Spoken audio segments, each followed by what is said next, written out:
ജസ്ന തിരോധാന കേസിൽ മുണ്ടക്കയത്തെ ലോഡ്ജ് ജീവനക്കാരിയെ നുണ പരിശോധനയ്ക്ക് വിധേയയാക്കാൻ CBI. ആവശ്യമെങ്കിൽ ലോഡ്ജ് ഉടമയെയും നുണ പരിശോധനയ്ക്ക് വിധേയനാക്കും. കഴിഞ്ഞ ദിവസം CBI ഇരുവരുടെയും മൊഴി രേഖപ്പെടുത്തിയിരുന്നു.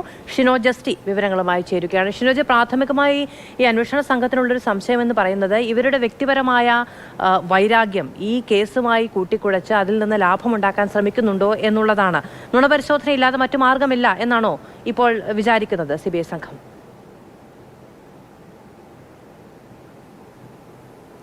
മധു, 2018 ജസ്നയെ കാണാതാകുന്നത്. ജസ്നയെ കാണാതെ 6 വർഷങ്ങൾക്കിപ്പുറമാണ് ഇപ്പോൾ ഇത്തരത്തിലൊരു വെളിപ്പെടുത്തൽ ഈ മുണ്ടക്കയത്തെ ലോഡ്ജ് ജീവനക്കാരെ നടത്തുന്നത്. ഇത്തരത്തിൽ പെട്ടെന്ന് 6 വർഷങ്ങൾക്കിപ്പുറം ഒരു വെളിപ്പെടുത്തൽ നടത്തുമ്പോൾ നമുക്ക് തന്നെ പല സംശയങ്ങളും ഉണ്ടായിരുന്നു. പ്രത്യേകിച്ച് ഈ ലോഡ്ജ് ജീവനക്കാരനുമായിട്ടുള്ള ലോഡ്ജ് ഉടമയുമായി ബന്ധപ്പെട്ട വ്യക്തിവൈരാഗ്യമാണോ ഇത്തരത്തിലൊരു പെട്ടെന്നുണ്ടായ വെളിപ്പെടുത്തലിന് പിന്നിലെന്ന സംശയം നമുക്കുണ്ടായിരുന്നു. നിലവിൽ ഇതേ സാഹചര്യത്തിൽ തന്നെയാണ് CBI നിൽക്കുന്നത്. അതുകൊണ്ട് തന്നെയാണ് ഒരു നുണ പരിശോധനയിലേക്ക് പോകാമെന്ന തീരുമാനത്തിലേക്ക് CBI ഇപ്പോൾ കടന്നിരിക്കുന്നത്.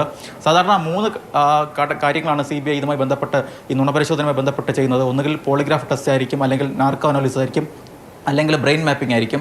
എന്നാൽ ഏത് ടെസ്റ്റാണ് ഇവിടെ ഉപയോഗിക്കുന്നതെന്ന് സംബന്ധിച്ച് CBI നിലവിലൊന്നും തന്നെ വ്യക്തത നൽകിയിട്ടില്ല. പക്ഷേ ഈ ലോഡ്ജ് ജീവനക്കാരിയെ, മുൻ ലോഡ്ജ് ജീവനക്കാരിയെ നുണപരിശോധനയ്ക്ക് വിധേയമാക്കാൻ തന്നെയാണ് CBIയുടെ നിലവിലെ തീരുമാനം. വേണമെങ്കിൽ ലോഡ്ജിലെ ഉടമയെയും CBI സംഘം നുണപരിശോധനയ്ക്ക് വിധേയമാക്കും. കഴിഞ്ഞ ദിവസം ഈ 2 പേരെയും മുണ്ടക്കയം TVയിലേക്ക് വിളിച്ചു വരുത്തി മൊഴി രേഖപ്പെടുത്തിയിട്ടുണ്ടായിരുന്നു. ആ സമയത്ത് ഈ ജീവനക്കാർ നൽകിയ വെളിപ്പെടുത്തൽ ജസ്നയെ കാണാതാകുന്നതിന് ദിവസങ്ങൾക്ക് മുൻപ് ജസ്ന തൻ്റെ ആൺ സുഹൃത്തിനൊപ്പം ഈ മുണ്ടക്കയത്തെ ലോഡ്ജിലെത്തിയിട്ടുണ്ടായിരുന്നു. 11 മണിയോടുകൂടിയാണ് ലോഡ്ജിലെത്തുന്നത്. 4 മണി സമയമായപ്പോൾ ജസ്ന തിരികെ പോവുകയും ചെയ്തു. പക്ഷേ ആ സമയത്ത് ഈ ലോഡ്ജ് ഉടമയുമായി ബന്ധപ്പെട്ട ഈ കാര്യങ്ങളൊക്കെ പറയുന്ന സമയത്ത് തന്നെ ഇതൊന്നും പുറത്ത് പറയരുതെന്ന നിർദ്ദേശമാണ് ലോഡ്ജ് ഉടമ നൽകിയത്. എന്നാൽ ആ കാര്യങ്ങളൊക്കെ തന്നെ സത്യമാണോ, ഇതിന് എന്തെങ്കിലും വാസ്തവമുണ്ടോ, കഴമ്പുണ്ടോ എന്ന കാര്യങ്ങൾ പരിശോധിക്കുന്നതിന് വേണ്ടിയാണ് നിലവിൽ CBI സംഘം ഇപ്പോൾ ലോഡ്ജ് ജീവനക്കാരിയെ നുണ പരിശോധനയ്ക്ക് വിധേയമാക്കാൻ തീരുമാനിച്ചിരിക്കുന്നത്.